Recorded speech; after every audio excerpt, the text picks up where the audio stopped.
Hello guys, मेरा नाम है रोहित और आरएस मैथ्स क्लब में आप सभी का स्वागत है। आज का हमारा टॉपिक है ये।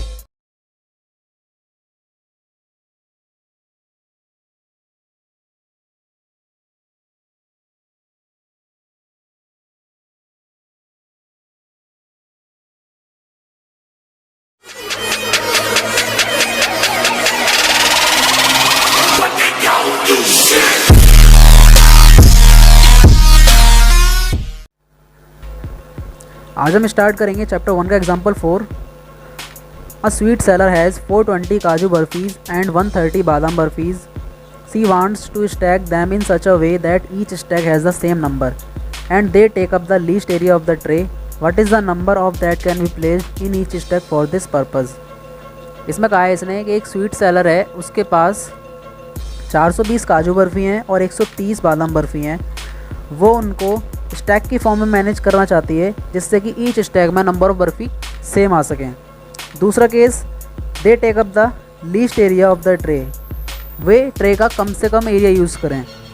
What is the number of that can be placed in each stack for this purpose. इस पर्पज़ के लिए हमें बताना है कि ईच स्टैक में नंबर बर्फ़ी कितनी आ सकती हैं. इस क्वेश्चन को समझने के लिए पहले हम छोटा एग्जाम्पल लेते हैं. सपोज़ करते हैं कि काजू बर्फ़ी जो है 20 हैं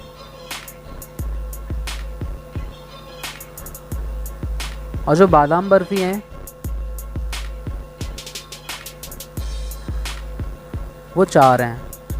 अब हम ये देख सकते हैं कि हम इन दोनों को किस तरह से मैनेज कर सकते हैं स्टैक की फॉर्म में. तो उसकी क्या क्या कंडीशन हो सकती हैं.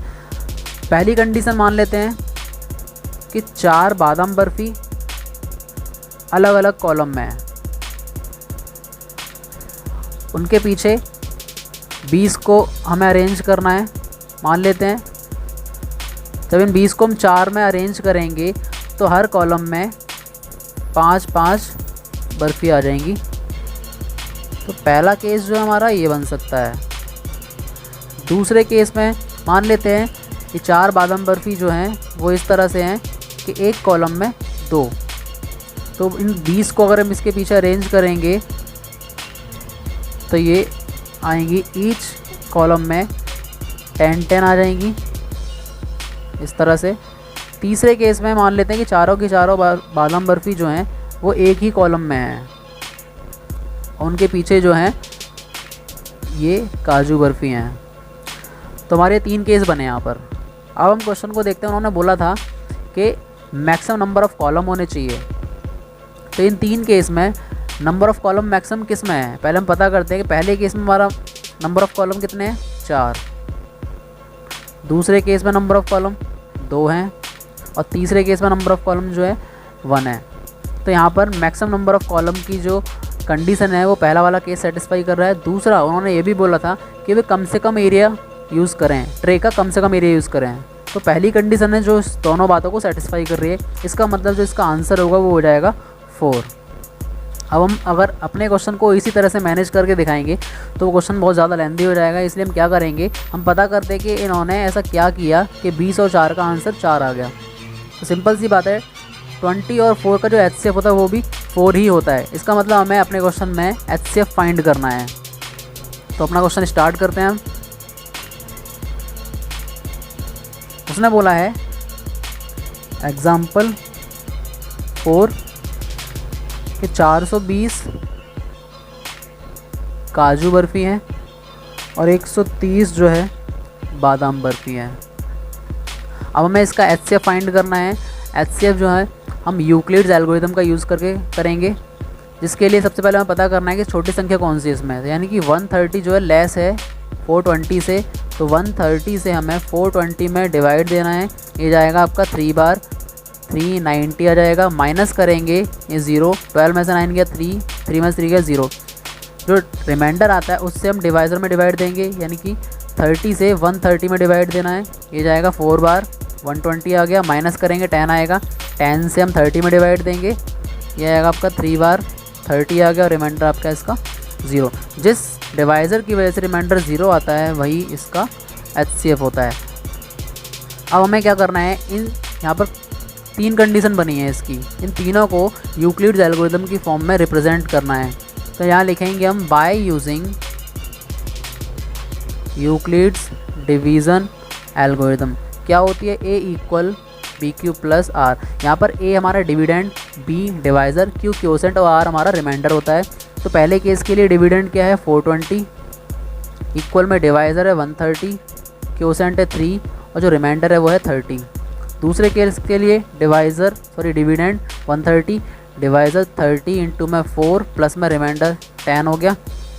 तीसरा केस 30 है, इक्वल में 10 इंटू में 3 प्लस में 0। तो यहाँ पर जो HCF होगा वो हो जाएगा 10। तो यहाँ हम लिख सकते हैं जो इसमें क्वेश्चन में बोला है, what is the number of that can be placed in each stack for this purpose, कि ईच स्टैक में बर्फ़ी की संख्या कितनी होगी। तो यहाँ लिखेंगे हम the number of barfis in each stack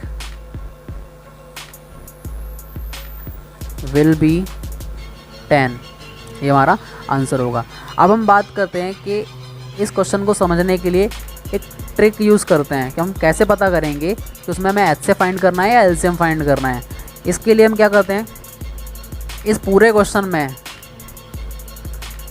जो हमारी लास्ट वाली लाइन होती है उसमें 3 वर्ड में से कुछ भी मिल सकता है आपको। 3 वर्ड मतलब हाईएस्ट, मैक्सिमम, ग्रेटेस्ट। इन तीनों वर्ड का सेम ही मतलब है, हाईएस्ट, मैक्सिमम, ग्रेटेस्ट का। अगर इन तीनों में से कोई भी वर्ड आता है तो वहाँ पर हमें HCF फाइंड करना है, क्योंकि HCF की फुल फॉर्म भी यही होती है, हाईएस्ट कॉमन फैक्टर।